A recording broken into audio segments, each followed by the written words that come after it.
আমাদের যুগে দেখবেন কোন স্বামী যদি অসুস্থ হয়ে হাসপাতালে ভর্তি থাকে, এই বউটা তখন অন্য জায়গায় লাইন মারা শুরু করে দেয়, বলে ও মালা ঠিক কেন হয়ে গেছে, ওর চাঁদ শেষ, কমাল খবরে চলে যাবে, আমার বাকি জওয়ানিটা কোথায় নষ্ট করব। অন্য জায়গায় তার জীবন সঙ্গী খুঁজতে থাকে। কিন্তু বিবি রহিমা দেখছে এটা আমার স্বামী, সারা শরীর যখন পচে গন্ধ বেরোচ্ছে, বিবি রহিমা স্বামীকে নিয়ে একটা নির্জন জঙ্গলের মধ্যে চলে গেলেন। কেন? গ্রামের মানুষের অপমান সহ্য করছে না। তাই কবি লিখছে, শুনুন। বিবি রহিমা স্বামীর ছেড়ে কোথাও গেল না, বলে জানজাকিতে তোর বসে বাজুদা গগনা, মানুষের অপমানে গ্রাম ছেড়ে চলে গেল, নির্জন জঙ্গলেতে দুই জনাতে আস্থা নিল, তবু খোদার সখরা যখন সমান করে দেখো না, ওই দুজনা ইমান তারা নষ্ট করে না, দুজনা ইমান তারা নষ্ট করে না, নবীদের ধরে ঘটে চলে দেওয়ানা, এক নবীজির ঘটনা শোনাই শোনা। যখন বিবি রহিমা স্বামীকে নিয়ে গলিয়ে জঙ্গলে চলে গিয়েছে, ওই জঙ্গলের মধ্যে যাওয়ার পরে সেখানে খাবারের করার ব্যবস্থা নাই, তারা কেমন করে বাঁচাবে স্বামীকে? বিবি রহিমা কি করলেন? ওই গাছের যত ফুল ফল ছিল বেশ কয়েকদিন ধরে স্বামীকে খাইয়েছে, নিজে নিয়েছে, খাবার পরে যখন দেখছে গাছের আর কোনো ফল নাই, তখন বিবি রহিমা ঝরঝর করে কাঁদছেন, বলছে আল্লাহ গো, আমার স্বামীকে আমি কেমন করে বাঁচাবো? এই যে গাছের ফল তো সব শেষ হয়ে গেছে, আমার স্বামী কেমন করে বাঁচবে? তখন বিবি রহিমা কি করলেন? একটা গ্রামের মধ্যে গিয়ে বলছো, গো আমার স্বামী অসুস্থ, আমাকে একটা কাজ দেবে, এই কাজের বিনিময়ে আমি কিছু টাকা চাই, যার জন্য আমি আমার স্বামীকে ওষুধ কিনে নিতে পারি, আমার স্বামীকে আমি ভালো মন্দ কিছু খাওয়াতে পারি। যখন বিবি রহিমা ওই গ্রামের মধ্যে গেলেন, গ্রামের মানুষ বিবি রহিমার সঙ্গে কেমন ব্যবহার করছে কবি ছন্দের ভাষা লিখছে, শুনুন। অতি সুন্দর কথার মাধ্যমে কবি লিখছে, কয়েকদিন পেটে তাদের জোটে খানা, তাই কষ্ট যে আর সইতে পারে না, বিবি রহিমা যখন আমি কষ্ট সহ্য করতে পারলাম না, তখন বিবি রহিমা কি করছে?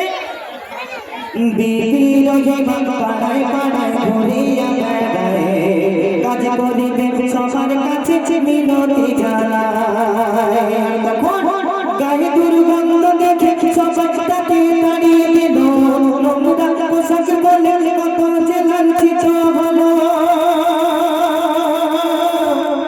আর অবশেষে রমণী ডেকে তখন বলছে শোনা। যখন বিবি রহিমা কাজের জন্য নিয়েছে, গ্রামের মানুষ দেখছে চায়ে গন্ধ আইবির গন্ধ গায়ে লেগে আছে, তখন গ্রামের মানুষ দূর দূর করে তাড়িয়ে দিচ্ছে, বলছে তোমাকে কাজ দেওয়া যাবে না, তোমার নোংরা পোশাক গায়ে, তোমার গা দিয়ে ভক ভক করে গন্ধ বেরোচ্ছে, তোমাকে কে কাজ দেবে? যখন এই কথা বললেন, তখন একটা রমণী বলছে, ওগো রহিমা, আমি তোমায় কাজ দিতে পারি, একটা শর্ত আছে, তোমায় আমি কিছু টাকা দেবো। কি শর্ত? বলছে, ওগো রহিমা, তোমার মাথায় যে ঘন তাজা এত লম্বা লম্বা দারুণ চুল আল্লাহ পাক দিয়েছে, ওই চুলগুলো যদি আমাকে তুমি বিক্রি করে দাও, তার বিনিময়ে আমি তোমায় কিছু টাকা দিতে পারি। তো বিবি রহিমা কোনো উপায় না পেয়ে অবশেষে কি করলেন কবি লিখছে, শুনুন। মানুষের অপমানে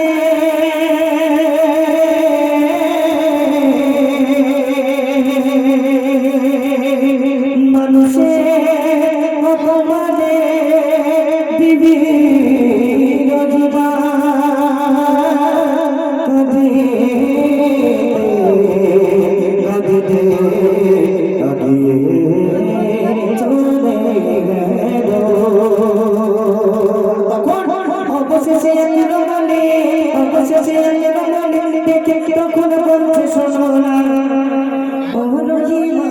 তোমার মাথার চুলগুলো কি বেচবে বলো না, রহিমা মাথার চুলগুলো কি বেচবে বলো না। বিবি রহিমা আমার কাছে টাকা নাই, আমার স্বামীকে তো সুস্থ করতে হবে, কি করব? তখন বিবি রহিমা মাথার চুলগুলো বিক্রি করে দিলেন কিছু টাকার জন্য, যাতে তার স্বামীটা কিছু খেতে পারে এবং স্বামীটা ওষুধ খেয়ে সুস্থ হতে পারে। তারপরে শেষ কথার মাধ্যম দিয়ে কবি লিখছে, শুনুন। যখন বিবি রহিমা ওখান থেকে বাড়ি ফিরছেন, এমন সময় আইয়ুব নবীর কাছে ইবলিস শয়তান গিয়ে বলছে, ওগো আইয়ুব, তুমি কি জানো? বলে, কি হয়েছে? হ্যাঁ, আইয়ুব নবীর কাছে গিয়ে ইবলিস শয়তান বলছে, তোমার বিবি তো অমুক গ্রামে গিয়ে চুরি করে ধরা পড়েছে, আর গ্রামের মানুষ মেরে তার মাথার চুলগুলো সব ন্যাড়া করে দিয়েছে। যখন এই কথা বললেন আইয়ুব নবীকে, আইয়ুব নবী তখন ঝরঝর করে কাঁদছেন, বলছে আল্লাহ গো, আমার বিবি আমাকে এত ভালোবাসে, আর শেষ পর্যন্ত সে ওই নোংরা রাস্তা বেছে নিয়ে চুরি করতে লাগলো।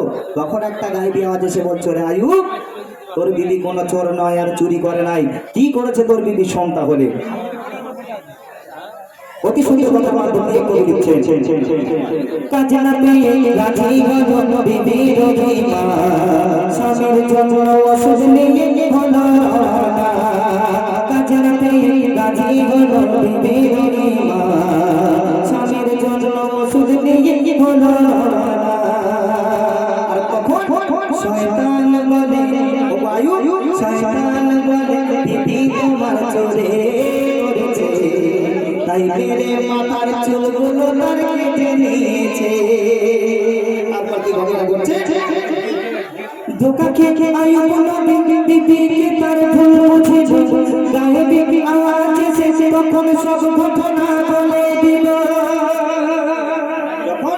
আইয়ুব নবী বিবিকে ভুল বুঝলো, তখন আল্লাহর দরবারে একটা গায়েবী আওয়াজ এসে বলছে, রে আইয়ুব, তোর বিবি কোনো চোর নয় রে, তোকে সুস্থ করার জন্য নিজের মাথার চুলটা পর্যন্ত বিক্রি করে দিয়েছে, যাতে তুই ভালো মন্দ কিছু খেতে পারিস, তোর জন্য তোর বিবি ওষুধ নিয়ে যেতে পারে।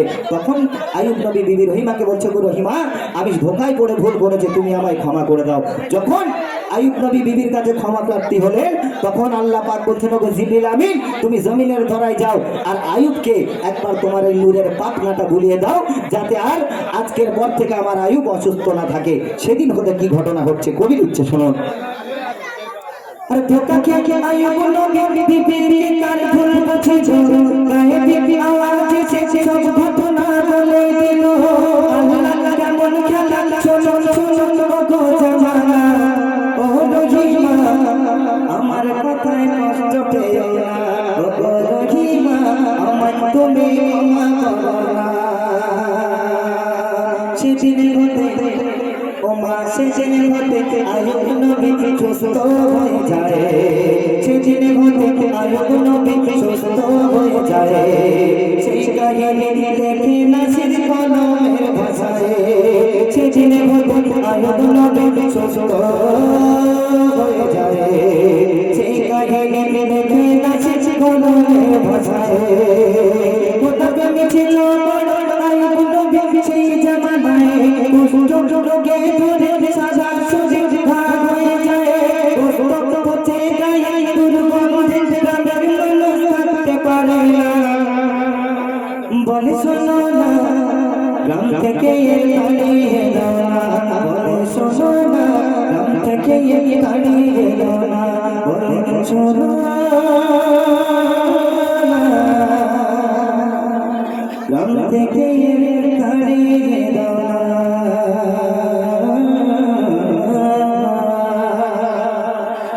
माशाअल्लाह माशाअल्लाह, खूब सुंदर आवाज। एक गजल संस्कृत नासिर भाई এত সুন্দর গজলকে পরিবেশন করে